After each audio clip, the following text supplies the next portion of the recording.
অলি আউলিয়ার স্মৃতি বিজড়িত পুণ্যভূমি আমাদের এই সিলেট, যাকে বলা হয় আধ্যাত্মিক রাজধানী। এই আধ্যাত্মিক রাজধানীরই একজন সফি সাধক বাউল শীতালং শাহ।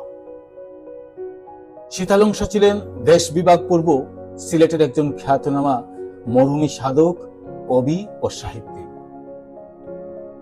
1806 সালের মে মাসে শীতালং শাহ সিলেটের অন্তর্গত তৎকালীন করিমগঞ্জ মহকুমার বদরপুর থানার কিত্তা শিলচর গ্রামে জন্মগ্রহণ করেন।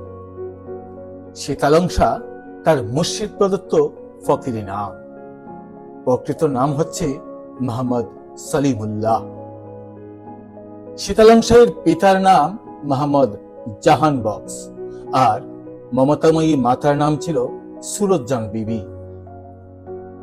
শীতালং শাহের পিতা জাহান বক্স ছিলেন ঢাকার নবাব বংশের লোক।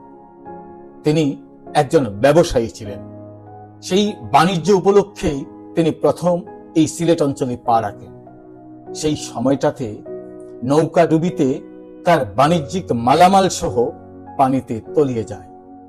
সেই সময় তিনি আশ্রয় গ্রহণ করেন কিত্তা শিলচরের তৎকালীন জমিদার মীর মাহমুদের বাড়িতে। মীর মাহমুদ জাহান বক্সের গুণে আচরণে মুগ্ধ হয়ে নিজের প্রিয় কন্যা সুরতজান বিবিকে তার হাতে সোপর্দ করেন। পরেই তাদের ঘরে শীতালং শাহের জন্ম হয়।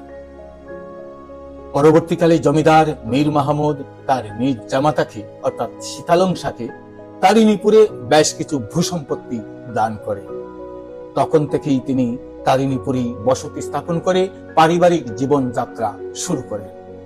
জাহান বক্সের কনিষ্ঠ পুত্রের অধস্তন বংশধররা আজও সেই তারিণীপুরেই বসবাস করছেন। শীতালং শাহের লেখাপড়া শুরু হয় তারিণীপুরের মক্তব থেকে। পরে তিনি আরবিতে উচ্চশিক্ষা লাভের জন্য সিলেটের বর্তমান গোলাপগঞ্জ উপজেলার ফুলবাড়ি আজিরিয়া মাদ্রাসায় লেখাপড়া শুরু করেন। সেখান থেকেই কুরআন হাদিস শিক্ষা সহ মাদ্রাসার প্রধান শিক্ষক ও মুর্শিদ শাহ সুফি আব্দুল ওয়াহাব চৌধুরী ও অন্য শিক্ষক আব্দুল কাহিরের কাছে আধ্যাত্মিক দীক্ষা গ্রহণ করেন। ধীরে ধীরে শীতালং শাহর মধ্যে আধ্যাত্মিকতা বিরাজ করতে থাকে এবং তিনি একসময় তাতে পারদর্শী হয়ে ওঠেন। একই সাথে তখন তিনি যুক্ত হয়ে পড়েন সিলেটের নাগরী ও লিপি নিয়ে কাজ করা। পরে তিনি মুর্শিদের নির্দেশে লাউয়ের ভুবন পাহাড়ে নির্জন সাধনায় নিজেকে আত্মবিভোর করে রাখেন। সেই পাহাড়ে কয়েক বছর তিনি গোপনে অবস্থান করেন। গোপন সাধনা থেকে ফিরে এসে মুর্শিদের আদেশে ফের তিনি আবার লোক সম্মুখে বিরাজ হতে থাকেন। মুর্শিদের নির্দেশে দীনদুঃখী মানুষের মাঝে মানবতার বাণী, কল্যাণের বাণী প্রচারের জন্য তিনি নিজেকে আত্মনিয়োগ করেন।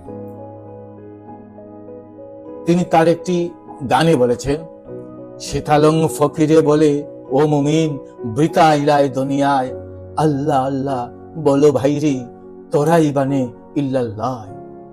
এই গানের মধ্য দিয়ে প্রকট হয়ে ওঠে স্রষ্টার প্রতি তার নৈকট্যতা, স্রষ্টার কৃপা প্রার্থনার কথা, স্রষ্টার প্রতি সকলে এক হয়ে যাওয়ার কথা। কথিত আছে অলৌকিক শক্তির অধিকারী শীতালং শাহ এক রাতে বাঘের পিঠে চড়ে ফিরে আসেন মায়ের কাছে।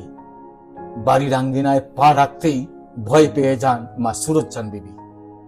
তখন শীতালং শাহ মাকে অভয় দিয়ে বলেন, মা তুমি ভয় পেও না, এ তো আমার পোষা কুকুর।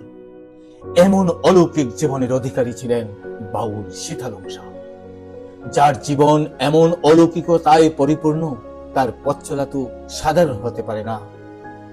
ফার্সি কবি শেখ সাদির মতো বব সাগরে ডুবুরি আধ্যাত্ম সমুদ্রের মুক্তা ও ভূদের কেন্দ্রবিন্দুতে দৃশ্যমান জগতের আলো ছায়া অতিক্রমী এক ধ্রুবতারা কবির নাম বাউল ফকির কবি শীতালং শাহ। হযরত শাহজালাল শাহ ফরান রহমতুল্লাহ আলাইহিস সালামের 360 আউলিয়ার পদধ্বনিতে সিলেট হয়ে ওঠে যেমন বাংলার আধ্যাত্মিকতার রাজধানী, তেমনি এই পুণ্যভূমির আধ্যাত্মিকতা ও স্বকীয়তা রক্ষায় যুগে যুগে এখানে জন্ম নিয়েছেন অনেক অলি আউলিয়া, সুফি সাধক আর মরুমি কবি সাহিত্যিক। তারা বলেছেন নানা চিন্তার কথা, তারা বলেছেন মানবতার কথা, তারা বলেছেন কল্যাণের কথা।